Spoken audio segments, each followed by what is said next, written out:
Bom, pessoal, vamos lá? Acabar a semana aí, né?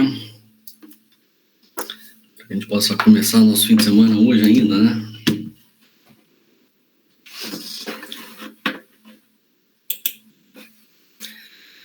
Bom, então nós estamos aqui com ciência de materiais,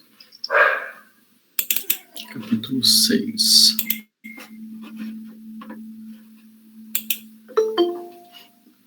Slide 53.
Bom, então, olha só. Nós paramos aqui, né? Transição dúctil frágil, tá? Essa transição dúctil frágil, nós vimos na aula passada, né? Ontem, que o material dúctil, ele pode se romper de forma frágil, tá? Então, vamos analisar aqui o aço, um aço muito comum, né? O aço 1020, por exemplo. O aço 1020, que está aqui, ó, 0,2% de carbono, temperatura ambiente, aqui é 50, 20 graus Celsius, é mais ou menos aqui, ó. O material está na condição dúctil, tá? Então, ele tem aqui eu estou olhando a temperatura, eixo X, e aqui eu estou olhando a energia, né, a tenacidade. Então, esse material, ele é dúctil, tá? E, de fato, ele é dúctil, né? Na condição normal. Só que, se a temperatura cair para menos 50 graus Celsius, esse material aqui ele já é extremamente frágil, tá? Olha outro aqui, vamos pegar o aço 1010, que também é dúctil, muito dúctil. E ele é dúctil até menos 50, né? Praticamente menos 60 até, né? Então, esse material aqui, ele é dúctil, só que aqui é bem drástico, né? É uma reta praticamente, né? Então, até menos 60 ele é extremamente dúctil, e a menos 70, menos 80, sei lá, ele já é completamente frágil, né?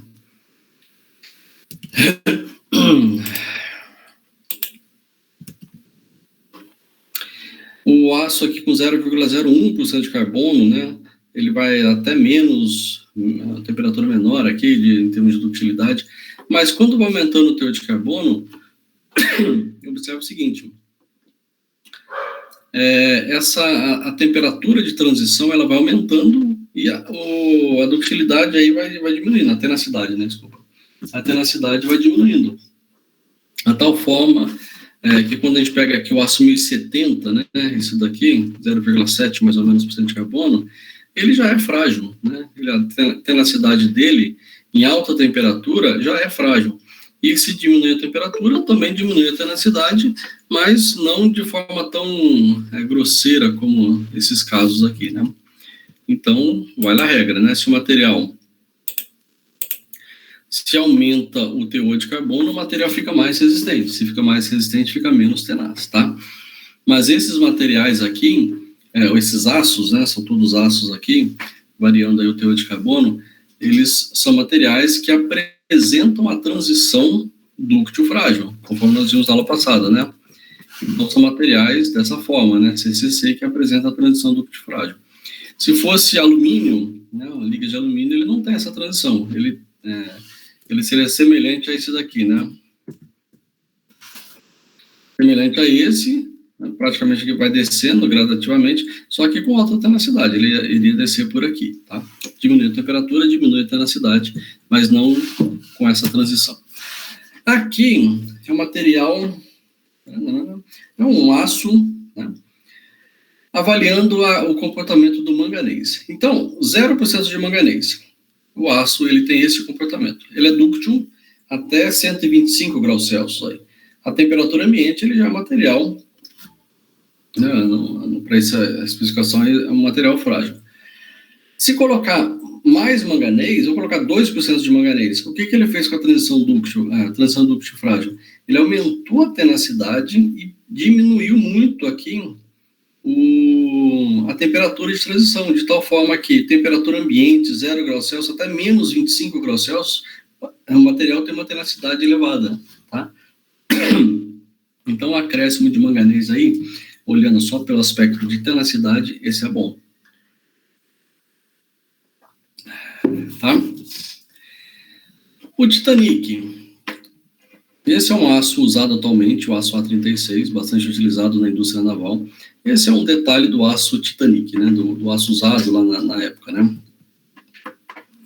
Aqui eu peguei de um site, devia ter colocado qual site aqui, eu não me lembro mais, mas aí em 2008, né, 2 metalurgistas anunciaram ter encontrado a razão definitiva para a tragédia, né, do Titanic, rebites de má qualidade, né, então tá se relacionando aos materiais, né.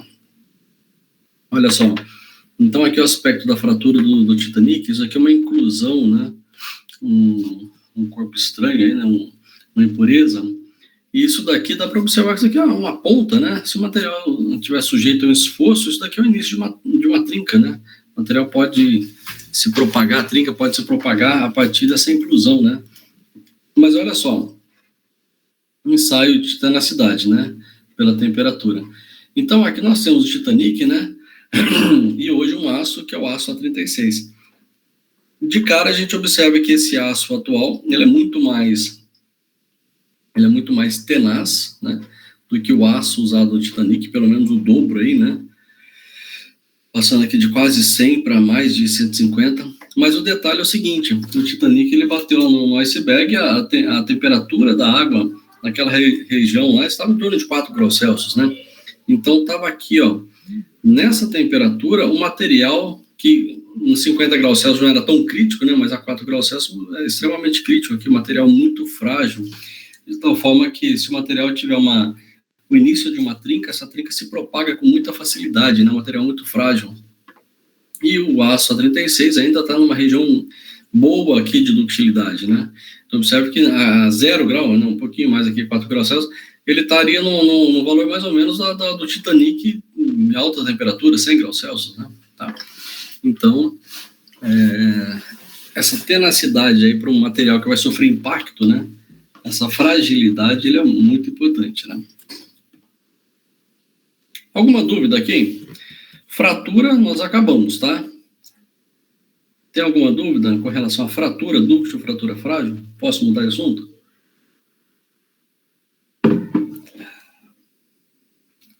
Pode ou não? Vocês estão me ouvindo bem? Tá tudo tranquilo? Pode sim, professor. Muito obrigado, Débora. Pelo menos tem um que não está assistindo novela. Sexta-feira vocês já estão também de saco cheio, né? Servida aí, isso é chá, tá? Não é cerveja, não é chá. É isso aí, professor. Só assim. Ficando velho é só remédio, chá, agora não tem tragédia.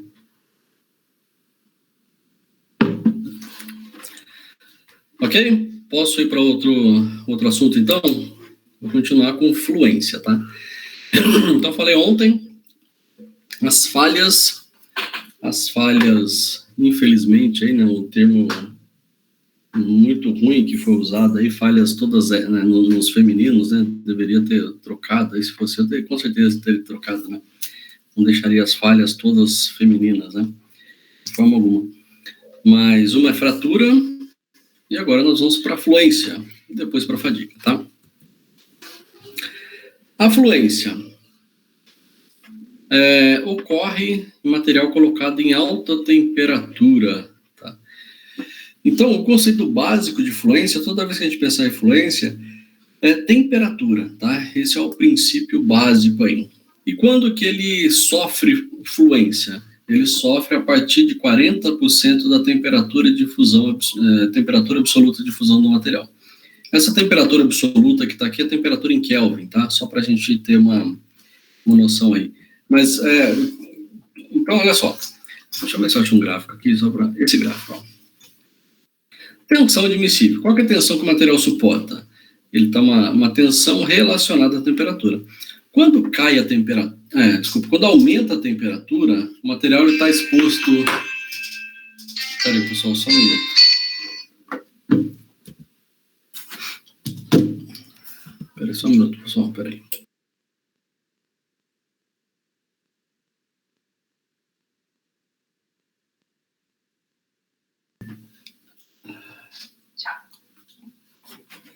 Pessoal, desculpa aí. Então, olha só. Aí, o material, quando ele trabalha em alta temperatura, o que acontece? Nós acabamos de ver ali na tenacidade. O material, quando ele está a uma temperatura maior, 100 graus Celsius, 200 graus Celsius, o que aconteceu com a tenacidade naquele gráfico, né, anterior ali, ó? 80 índice, né? Se aumentou a temperatura, o que acontece com a tenacidade? Aumenta. E o que mais que acontece, né? Com a resistência do material. Quando aumenta a tenacidade, a resistência do material diminui. Então, o material numa temperatura mais elevada, ele tem uma resistência inferior, tá? Então, você vai trabalhar 100 graus Celsius, é diferente de trabalhar a temperatura ambiente. Se colocar o material para trabalhar 400 graus Celsius, ele resiste menos, tá bom? Então, pela resistência dos materiais, a gente tem que levar isso daí em consideração. Então, para quem já fez lá RESMAT, né, um dos itens que a gente tem que avaliar é a temperatura ambiente. Então, tá bom, não me importa, né, aqui é praticamente constante, não me interessa aqui. Mas se o material for trabalhar em alta temperatura, né, 100, 200, 300, 400 graus Celsius, eu preciso avaliar essa temperatura, qual que é a resistência do material naquela condição, tá? Porque ele é menos resistente. Ele é mais dúctil, mais tenaz, mas a resistência diminui, né? E isso, ele tem validade pela resistência dos materiais até 40% da temperatura absoluta de fusão. É isso que está mostrando esse gráfico.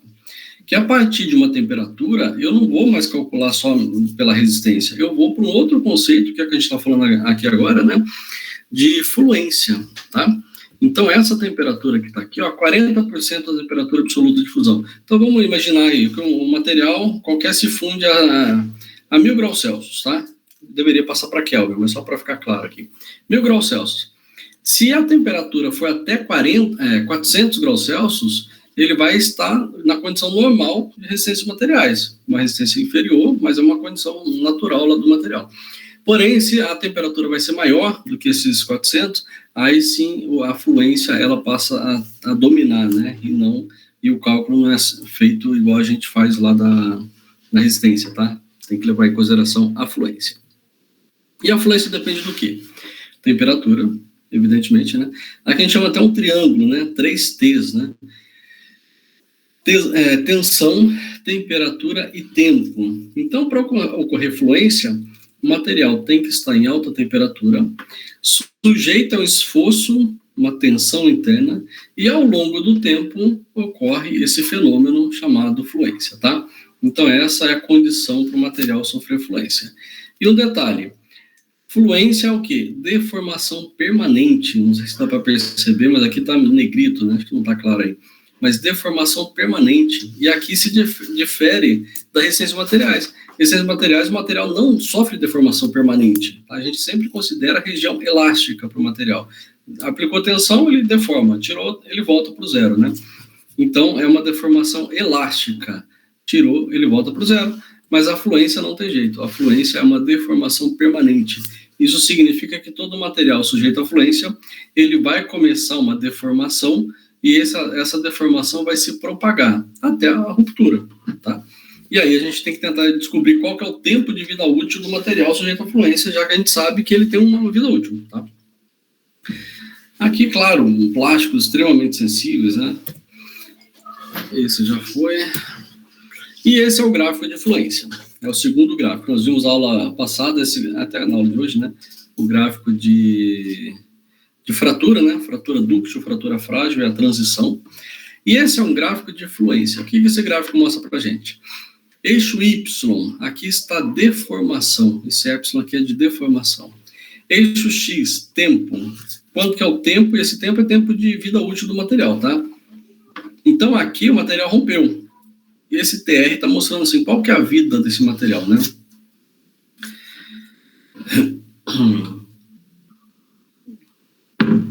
Então, esse gráfico a gente pode dividir ele em 3 partes. A primeira, primária, secundária e terciária. A primária é onde tem uma deformação considerável, uma deformação mais acelerada. Depois, a deformação vai ser constante, digamos assim, tá vendo? Uma reta aqui, né? Uma reta inclinada, significa que a deformação está aumentando, né? Então, não o material deformado, mas a deformação, né? Essa deformação ela está crescendo constantemente, até que chega um determinado ponto onde acaba essa fase secundária, e aí ele começa na fase terciária, onde ocorre aí um acréscimo, né, uma aceleração da deformação, e aí é a ruptura, tá? Então, qual que é o objetivo desse gráfico aqui para o material sujeito à fluência? É determinar, mais ou menos aqui, aonde que termina essa fase secundária. Eu preciso aproveitar, lógico, o máximo do material, a vida útil máxima dele, mas eu não posso deixar que o material se rompa. Então, a gente tem que tentar estimar por aqui, ó, qual que é o tempo de vida do material, e aí chegou nesse tempo de vida, troca, tá? Então, assim, turbina a gás é muito sensível, né?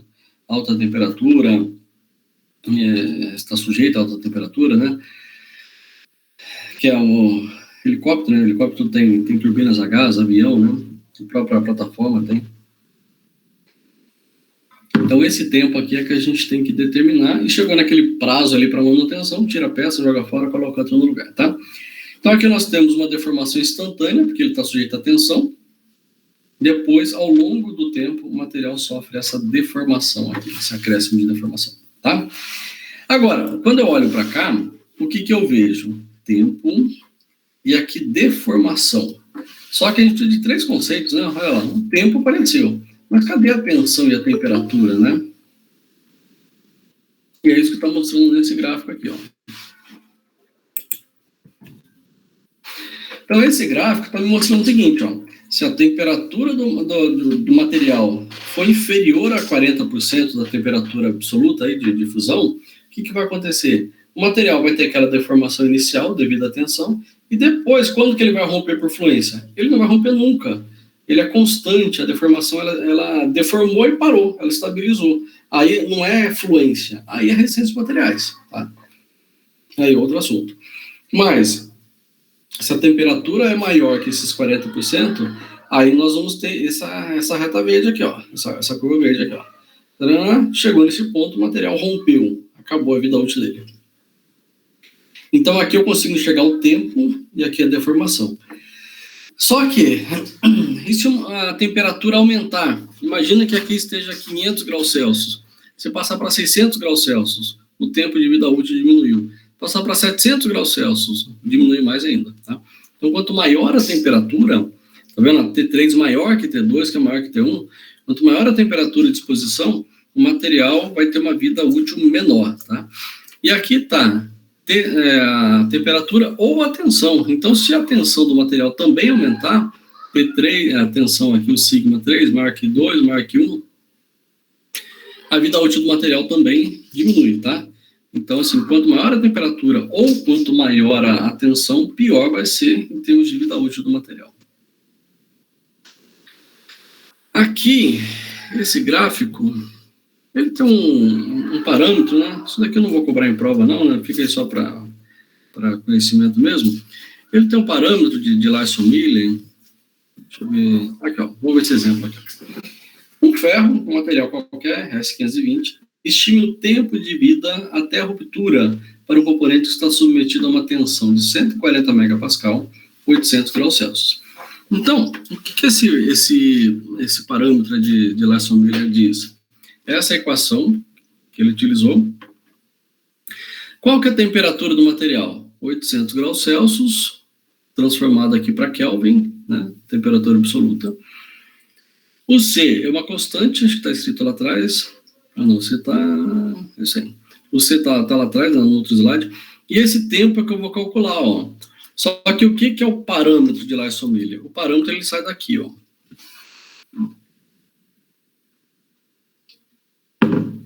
Cada material tem o seu, evidentemente, né? Só que aqui, ó, para 140 megapascal, 140 megapascal, está mais ou menos por aqui, né? Olha aqui, rebate, esse daqui vai ser o parâmetro 24, tá?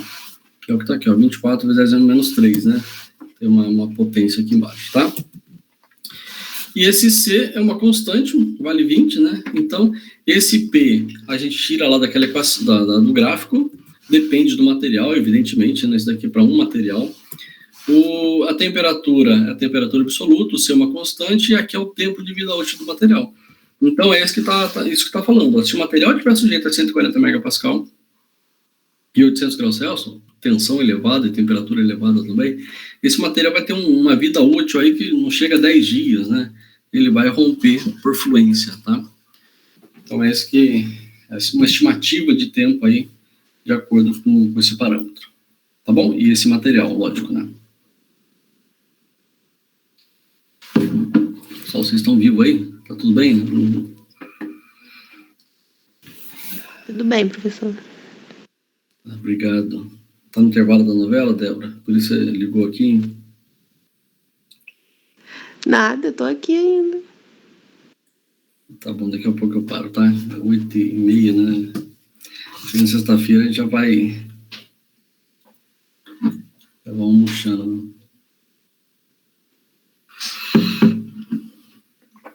Sobrevivendo, né, Bruno? Bom quando chegar a prova, né? Aí a gente anima, né? A gente fica... Aí chora. Vamos ver como é que tá a fluência aqui. Vamos lá, tem que ir rapidinho. Então, o exemplo já foi. Então, olha só. Vários materiais que afetam características materiais, existem vários fatores que afetam a característica da fluência dos metais. Temperatura, modo de elasticidade, tamanho de grão, tá? O que significa isso? Quanto maior a temperatura de fusão, quanto maior o módulo de elasticidade ou quanto maior o tamanho de grão, melhor vai ser o material sujeito à fluência. Essa tabela ela mostra o seguinte, ó, temperatura de fusão relacionada ao módulo de elasticidade. Isso daqui, para quem já fez resmate, sabe o que eu estou falando, tá? Quem não fez... Mas aquele gráfico, né? Eu já mostrei para vocês também, aquela inclinação do gráfico, né? Tensão, deformação. Para o aço, isso aqui está ferro, mas vale para o aço, ó. O módulo vale 210, temperatura de fusão 1538. Quanto maior a temperatura de fusão, maior o módulo de elasticidade. Mas o que me interessa quando a gente pensa em fluência? Fatores que influenciam na propriedade dos materiais referente à fluência. Quanto maior a temperatura de fusão, quanto maior o módulo de elasticidade e quanto maior o tamanho de grão, melhor vai ser para o material resistir à fluência, tá? Então, aqui tá falando assim da relação, assim, se pensar só para a temperatura de fusão, o tungstênio é melhor que o chumbo, né? E em relação ao módulo de elasticidade também, né? Quanto maior o módulo de elasticidade, embora exista uma relação entre eles, né? Mas, se a gente analisar dois materiais sujeitos à fluência, material, qual que vai ser melhor? Aquele que tiver maior ponto de fusão, maior módulo de elasticidade, e além disso, isso daqui é a característica do material. Agora, vários materiais, o mesmo material ele pode ter vários tamanhos de grão. Então, quanto maior o tamanho de grão, também melhor para resistência à fluência. E além disso, composição química, tá? Então, as ligas, ela até aumenta a resistência do material, mas ela também tem uma tendência de aumentar a resistência à fluência, tá bom? Não precisa saber todos aqui, não quero detalhe, né? Mas então o que a gente precisa saber aí com material sujeito à fluência? Qual que é melhor? Tamanho de grão, módulo de elasticidade, temperatura de fusão e elementos de liga. Ponto. Quanto maior, né, em tese aí, melhor vai ser. Então, olha só, esse é um exemplo típico, isso daqui é uma palheta de turbina a gás. Tá? Então, na próxima aula, se alguém quiser que eu entre em detalhe, né, isso daqui é uma turbina, né, aquela turbina de avião, né, que também faz a geração de energia da plataforma, né, o avião, a gente só vê o ventilador, né, do lado de fora, assim, aquela hélice, né, mas dentro ele vai ter um compressor, uma câmara de combustão e a turbina propriamente dita. Essa turbina, depois da turbina tem um propulsor, né, que dá propulsão aí para o avião, que na plataforma esse propulsor foi transformado em eixo, né, aí tem um gerador acoplado. Mas aqui, nós temos ali depois da câmara de combustão, vazão de gás, alta quantidade de vazão, alta temperatura e alta pressão. Então, esse gás que sai da câmara de combustão e entra na palheta da turbina a gás, ele sofre, nessa palheta, sofre aqui uma pressão violenta. Tem pressão, tem vazão e tem temperatura, e muito elevada, tá? Então, o que no começo foi feito? Foi feito essa palheta convencional, digamos assim, né? Depois, melhoraram uma palheta aqui unidirecional, o grão agora é alongado, são grãos alongados, menores, que é um material comum em termos de grão, assim, né? Só que os materiais, agora as palhetas que são feitas atualmente são single crystal, tá vendo aqui, ó, um único grão, né? Essa palheta custa caro, tá? Uma palheta custa um carro zero, né? Um carro popular, né? Ele é todo vazado por dentro, tá? Não sei se alguém já teve a oportunidade de ver. Depois, se quiser, eu até mostro, tá? Mas ele, aqui dentro, entra gás, entra ar, né? Ar quente aqui, e ele passa por dentro da palheta para refrigerar, porque do lado de fora está sendo insuflado, né? tá passando ali o gás proveniente da câmara de combustão. Então, isso aqui é um método, né, que são os grãos unidirecionais. E aí, comparando aqui as propriedades de um material que é um material policristalino, que é o primeiro, o segundo, grãos colunares, né, que é esse daqui, grãos colunares, né, e o terceiro, um monocristal, um único grão, tá? Então, esse monocristal, ele não tem contorno de grão, ele é um único grão, tá? E aí nós podemos ver que, em termos de resistência à fluência, comparativamente, tá? Se esse vale 1, esse vale aqui quase 3, esse vale 9.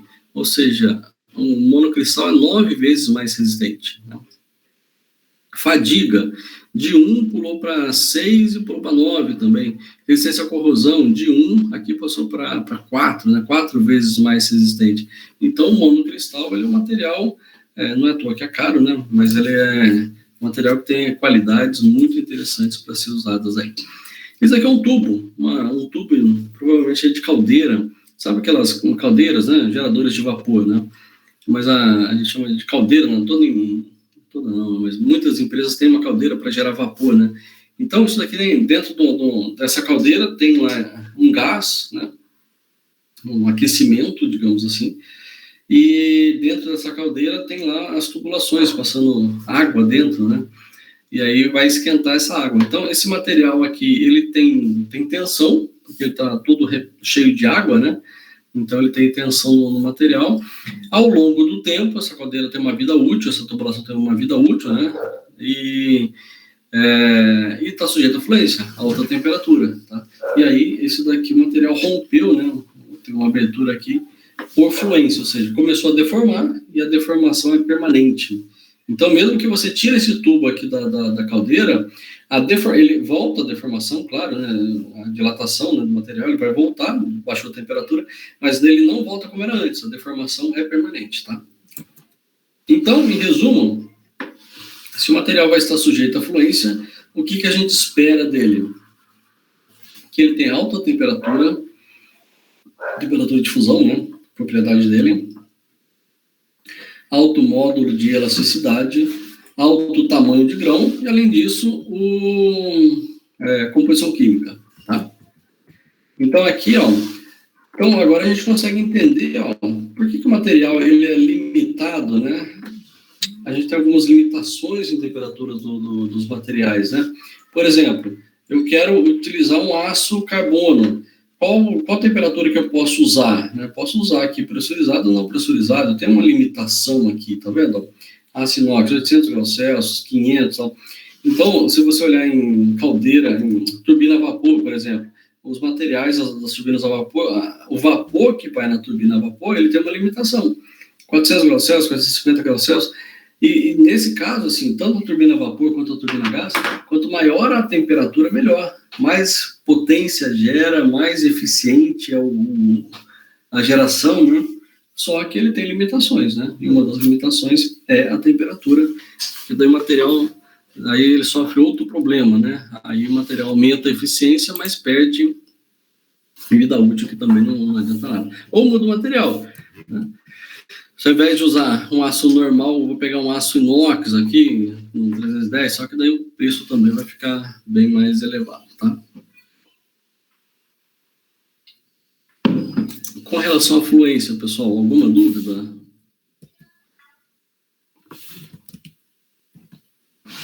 Não, professor.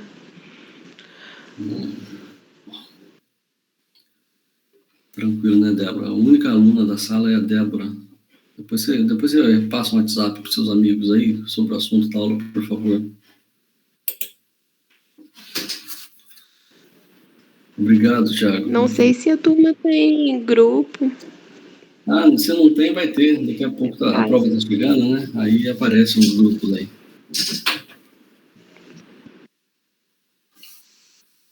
Tranquilo? Alguma dúvida aí? Não, tranquilo. Pessoal, vamos Legal, parar. professor. Quem falou aí? Quem tá aí? Pessoal, vamos parar por hoje? Já foi aí toda a parte de fluência, aí eu preciso de mais um tempinho para falar de fadiga. Aí eu vou deixar a fadiga para a próxima aula, que eu já estou fadigado também, né? Estamos fadigados, né?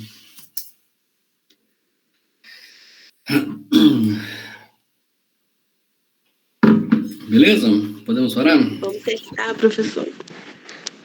Então tá, joia. Pessoal, boa noite para vocês aí.